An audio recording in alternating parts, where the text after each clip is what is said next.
Hello everyone, welcome to GS education classes. My name is Geeta. उम्मीद करती हूँ कि आप सब लोग जो है बहुत ही बढ़िया होंगे और अपनी जो तैयारी है बेहतर तरीके से कर रहे होंगे। आज हम डिस्कस करने वाले हैं 5 मिनट शॉर्ट में जो है टॉपिक अभिप्रेरणा। और आप लोगों को बता दूं कि सी टैट के पॉइंट ऑफ व्यू से ये मोस्ट इंपॉर्टेंट टॉपिक है, जिससे कि 1 नंबर का क्वेश्चन आता ही आता है। इससे क्वेश्चन केवल सीडीपी में नहीं आता है, बल्कि आपके जो सोशल साइंस है या ईवीएस है और आपका लैंग्वेज का पेपर है, उसमें भी जो है इससे क्वेश्चन देखने को मिलता है। तो ये केवल आप 1 नंबर मान के मत चलिए, 2 से 3 नंबर जो है मानकर चलिए। अगर पूरे सी टैट में पूरे सब्जेक्ट में देखा जाए तो कई बार जो है 3 नंबर के भी क्वेश्चन देखने को मिला है। देखिए, मैं ये सब चीज़ें आप लोगों को ऐसे ही नहीं बोल रही हूँ, बार बार मैं कहती हूँ कि प्रीवियस ईयर एनालिसिस के बाद अभी तक का जो ऑफलाइन और ऑनलाइन पेपर हुआ है सभी को देखने के बाद जो है मैं आप लोग बता रही हूँ। और ये टॉपिक जो है ना बहुत ही आसान है, इसलिए इसको रटना नहीं है, आपको समझना है। और मैं इस टॉपिक को एकदम टिप्स एंड ट्रिक्स के साथ समझाने वाली हूँ, जिससे कि आप लोगों को क्वेश्चन को देखते ही इसका करेक्ट आंसर जो है पता लग जाए। तो वीडियो लास्ट तक देखिएगा। और हाँ, अगर इससे पहले अगर आप चैनल पर नए हैं तो चैनल को कर लीजिएगा सब्सक्राइब और बेल आइकन को प्रेस कर लीजिएगा, ताकि आने वाली वीडियो की नोटिफिकेशन आपको टाइम पर मिल सके। अगर आप सी टैट की बेसिक से तैयारी करना चाहते हैं या सी टैट के रिगार्डिंग आपको टिप्स एंड ट्रिक्स की जरूरत है या एक सही गाइडेंस की जरूरत है, आपको स्टडी मटेरियल की जरूरत है, तो आप जो है जुड़ सकते हैं। अगर आपको वीडियो पसंद आए तो please hit like button and लोगों के साथ जरूर शेयर कीजिएगा, स्पेशली जो लोग सेल्फ स्टडी कर रहे हैं, क्योंकि मेरा मोटो यही है कि जो लोग भी सेल्फ स्टडी कर रहे हैं उनको एक प्रॉपर गाइडेंस दे सकूं, एक सही स्टडी मटेरियल प्रोवाइड कर सकूं, जिससे कि वो अपनी तैयारी जो है एक सही डायरेक्शन में कर सकें। देखिए, जो सी टैट है ना, जस्ट टीचर एलिजिबिलिटी टेस्ट है और आपको जो है इसके लिए कोचिंग लेने की जरूरत नहीं है। अगर आप सेल्फ स्टडी सही तरीके से करते हैं तो आप जो है अपना सी टैट जो है बहुत ही आसानी से क्रैक कर सकते हैं, चाहे पेपर 1 हो या पेपर 2। लेकिन ज़रूरत है कि आप जो कुछ भी पढ़ रहे हैं एक सही डायरेक्शन में पढ़ें, ठीक है। तो देखिए, अभिप्रेरणा मतलब मोटिवेशन। तो आपका जो मोटिवेशन है वो होता क्या है, तो याद रखिएगा, जो अभिप्रेरणा है ना, एक ऐसी आंतरिक बल या शक्ति या बोले जोश या जुनून होता है जो व्यक्ति को लक्ष्य की ओर ले जाने की ओर अग्रसर करता है।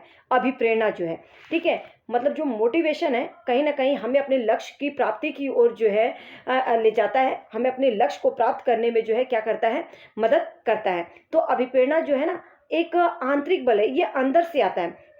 जो मोटिवेशन है 2 तरह के होते हैं, आंतरिक और बाह्य दोनों होते हैं।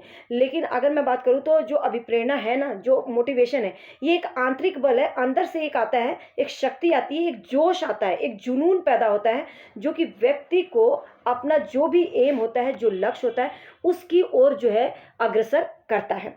जैसे कि अगर मैं एग्जांपल दूं आपको, जैसे कि बच्चे जो है परीक्षा को पास करने के लिए जो बल लगाते हैं, उनको पता है कि अगर एग्जाम मतलब कि एग्जाम देना है और नेक्स्ट क्लास में जानी है, तो जो भी पेपर है उसको पास करना होगा, ठीक है। पास करने के लिए जो वो अंदर से, ठीक है, खुद से जो प्रैक्टिस करते हैं, जो उनका आंतरिक बल लगाते हैं ना, वही क्या कहलाता है, अभिप्रेरणा। अब वो अभिप्रेरणा, वो बल कितना मजबूत है, कितना प्रबल है, वो जो है आपके मोटिवेशन पर डिपेंड करता है।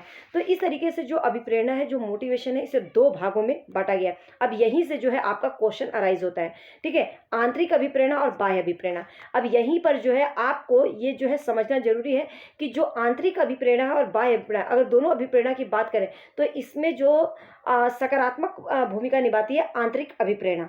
बाह्य अभिप्रेरणा ज़्यादा टाइम तक नहीं रहती है, इसलिए बाह्य अभिप्रेरणा से ज़्यादा अच्छा जो होता है आंतरिक अभिप्रेरणा, क्योंकि आंतरिक अभिप्रेरणा क्या आता है, अपने स्वयं से आता है, ठीक है। स्वयं से जब आप अभिप्रेरित होते हैं, और इसको जो है आगे मैं थोड़ा सा एक्सप्लेन कर देती हूँ, फिर ट्रिक्स के साथ बताऊंगी, ठीक है, बस बने रहिए।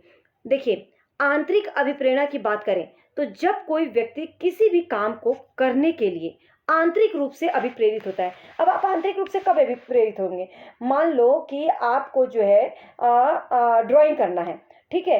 अब ड्राइंग करना बहुत लोगों को अच्छा लगता है, बहुत लोगों को नहीं अच्छा लगता है, और बहुत लोग जो है बस इसलिए करते हैं क्योंकि उन्हें जो है किसी ने कह दिया है, मतलब किसी को देखकर जो है वो अभिप्रेरित हुए।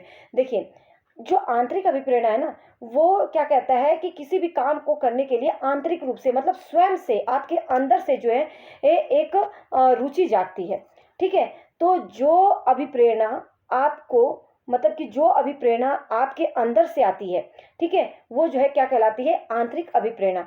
जैसे कि आपको ड्राइंग करना है, आपको ड्राइंग करना जो है बहुत ही अच्छा लगता है, क्योंकि उसमें जो है आपकी रुचि है, आपको उससे संतुष्टि मिलती है, आपको कहीं ना कहीं उससे जो है खुशी मिल रही है, तो ये क्या कहलाएगी, आंतरिक अभिप्रेरणा। लेकिन वही ड्राइंग अगर आपको किसी को देख कर जो है आप कर रहे हैं कि अरे उसने किया तो मैं भी कर लेती हूँ, ठीक है, या उसको करने के बाद जो है इसको कितना अच्छा बनाया ड्राइंग और उसको पुरस्कार मिला, तो मुझे भी इसी तरह से ड्राइंग सीखनी है और ताकि मुझे भी जो है क्या मिल सके, पुरस्कार मिल सके।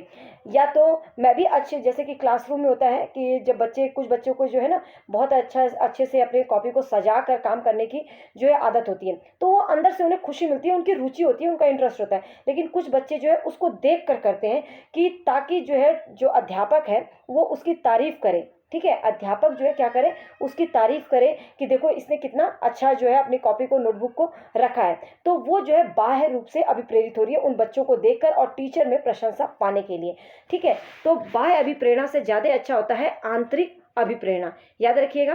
तो आंतरिक अभिप्रेरणा क्या कहलाता है, जब कोई व्यक्ति किसी भी काम को करने के लिए आंतरिक रूप से अभिप्रेरित होता है। आंतरिक रूप से कैसे अभिप्रेरित होगा, इसके अंतर्गत बच्चा जो भी कोई कार्य करेगा वो इसलिए करता है क्योंकि उसे उस कार्य करने में रुचि होती है, रुचि होती है, या उसे उस काम को करने में मजा आ रहा है, या उसे खुशी मिल रही है, ठीक है, या तो उसे खुशी मिल रही है, उसको जो है उसमें रुचि है, उसे प्रसन्नता हो रही है। एक प्रसन्नता पाना और एक प्रसन्नता हो रही है, दोनों में डिफरेंस है, याद रखिएगा, ठीक है। प्रसन्नता हो रही है मतलब खुशी हो रही है, तो इसका मतलब है कि वो आंतरिक रूप से अभिप्रेरित है।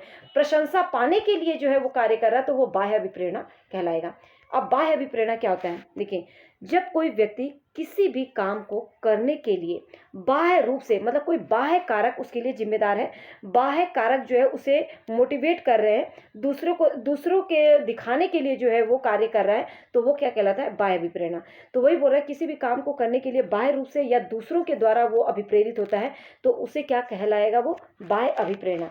जैसे मैंने आप लोगों को बताया ना कि एक बच्चा का अपनी कॉपी, अपनी नोटबुक इतनी अच्छी प्रिपेयर करके उसमें ड्राइंग करके, मतलब वो अच्छा इसलिए रखता है क्योंकि उसे उसमें जो है रुचि है।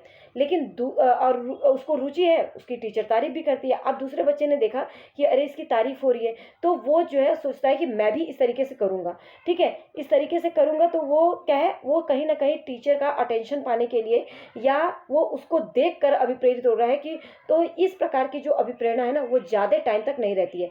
कहने का मतलब जो आंतरिक रूप से अभिप्रेरित बच्चा होता है वो जो है हमेशा के लिए जो है वो उस काम में लगा रहेगा। लेकिन जो बाह्य रूप से अभिप्रेरित होता है, जब तक उसे जो है उसको प्रशंसा मिली या पुरस्कार मिला, तब तक तो वो कार्य को करेगा, उसके बाद जो है वो छोड़ देता है। तो बाह्य रूप से अभिप्रेरणा जो है ज़्यादा सही नहीं होती है।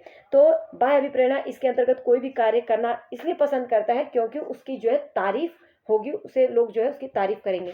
अब पॉइंट्स जो आपको याद रखना है बाह्य अभिप्रेरणा के लिए, तो बाह्य अभिप्रेरणा के लिए जो क्वेश्चन में आता है, ठीक है, अगर क्वेश्चन में कहीं पर भी दिखे बच्चा जो है अपना कार्य इसलिए कर रहा है, इसलिए अभिप्रेरित है क्योंकि उसे पुरस्कार मिलेगा, प्रशंसा पाने के लिए, दूसरों को दिखाने के लिए, दूसरों को प्रभावित करने के लिए, या खुद के नाम के लिए, इसलिए जो है कार्य कर रहा है, तो वो किससे अभिप्रेरित है, वो बाह्य अभिप्रेरणा से, ठीक है। तो ये चीज याद रखिएगा, पॉइंट जो मैंने बताया कि पुरस्कार पाने के लिए, प्रशंसा पाने के लिए, दूसरों को प्रभावित करने के लिए या नाम के लिए, तो वो बाह्य अभिप्रेरणा कहलाएगी। लेकिन वहीं पर बच्चा अगर उस कार्य को करने में उसकी रुचि है, उसे मजा आ रहा है, उसे खुशी मिल रही है, उसे प्रसन्नता हो रही है, तो इसका मतलब जो है वो आंतरिक रूप से अभिप्रेरित है, ठीक है। अब हम कर लेते हैं ये क्वेश्चन, ठीक है। वीडियो थोड़ी सी लॉन्ग जा रही है क्योंकि इसका क्वेश्चन मेरे को डिस्कस करना बहुत ज़्यादा जरूरी है, ठीक है। निम्नलिखित में से उस उदाहरण का चयन कीजिए जो ये उस है आंतरिक अभिप्रेरणा को दर्शाता है। देखिए, इसी तरह के क्वेश्चन आते हैं। अपनी परियोजना कार्य के लिए रवि विभिन्न स्रोत तलाश रहा है, ठीक है। अपनी परियोजना कार्य के लिए जो रवि है वो विभिन्न स्रोत तलाश रहा है क्योंकि वह नई जानकारी प्राप्त करने में रुचि रखता है। रुचि, और यहाँ पे क्या है, आंतरिक अभिप्रेरणा की बात की है, तो आंतरिक अभिप्रेरणा का याद रखिएगा क्या बोलता है, रुचि। तो ये तो बात सही है। दूसरा देखते हैं, रूबी अपना गृह कार्य पूरा कर रही है क्योंकि उसके माता पिता फिर से उसे टीवी देखने देंगे। वो बस इसलिए कर रही है क्योंकि उसे टीवी देखने को दोबारा मिलेगा, मतलब वो बाह्य रूप से अभिप्रेरित है। अगर उसे टीवी देखने को नहीं मिलता तो वो जो है कार्य नहीं करती, तो ये बाह्य अभिप्रेरणा हो गया। अब यहीं पर जो है क्वेश्चन आपका दूसरी तरीके से भी आ सकता है कि इन सभी उदाहरणों में से बाह्य अभिप्रेरणा को कौन सा दर्शाता है, ठीक है। तो ये वाला तो दिखाई नहीं रहा है बाह्य अभिप्रेरणा का, क्योंकि जिसमें आपकी रुचि होगी, आपको खुशी मिलेगी, आपको प्रसन्नता हो रही है, आप खुद से स्वयं के लिए कार्य कर रहे हैं, वो आंतरिक रूप से अभिप्रेरित है। लेकिन बाह्य अभिप्रेरणा बाह्य कारक जिम्मेदार होते हैं, जैसे कि उसको टीवी देखने को मिलेगा, ठीक है। रोमा बहुत सी पुस्तकें पढ़ रही है क्योंकि रीडिंग स्टार बोर्ड पर अपना नाम ऊपर लाकर अध्यापिका की प्रशंसा पाना चाहती है, ठीक है। वो खुद की प्रशंसा के लिए, मतलब कि प्रशंसा पानी चाहती है, ना कि उसे उससे खुशी मिल रही है, ठीक है। वो अध्यापिका को खुश करने के लिए वहां से प्रशंसा मिलेगी, तब उसे जो है खुशी मिलेगी। तो ये भी बाह्य अभिप्रेरणा का उदाहरण है। तो इस तरह के क्वेश्चन भी आपके पूछे जा सकते हैं। अभी तो आंतरिक है तो ये सही है, बाह्य पूछता तो ये दोनों सही होता है, ठीक है। दोनों तरह के इसमें क्वेश्चन शामिल है। आगे एक और दिखा देती हूँ आप लोगों को। निम्न में से किस तरह का लक्ष्य निर्धारण विद्यार्थियों को अधिगम के लिए आंतरिक अभिप्रेरणा देगा? आंतरिक अभिप्रेरणा सहपाठी निर्देशित नहीं, अध्यापक निर्देशित नहीं, अभिभावक नहीं, क्योंकि ये सभी जो है ये बाह्य रूप से अभिप्रेरित करेंगे। स्वनिर्देशित, स्वयं से जब आप अपने आप को निर्देशित करेंगे, वो आंतरिक अभिप्रेरणा का उदाहरण है। तो उम्मीद करती हूँ कि ये टॉपिक जो है आपको अच्छे से क्लियर हो गया होगा। वीडियो पसंद आए तो please hit like button and thanks for watching. ऐसे ही जुड़े रहिए। 5 मिनट के जो शॉर्ट हैं या आपके लिए जितने भी शॉर्ट टॉपिक हैं जिससे कि क्वेश्चन आते ही आते हैं, वो सब आपको इसमें देखने को मिलेंगे। डेली 5 मिनट शॉर्ट जो है आएगा, तो बस जुड़े रहिए। All the best.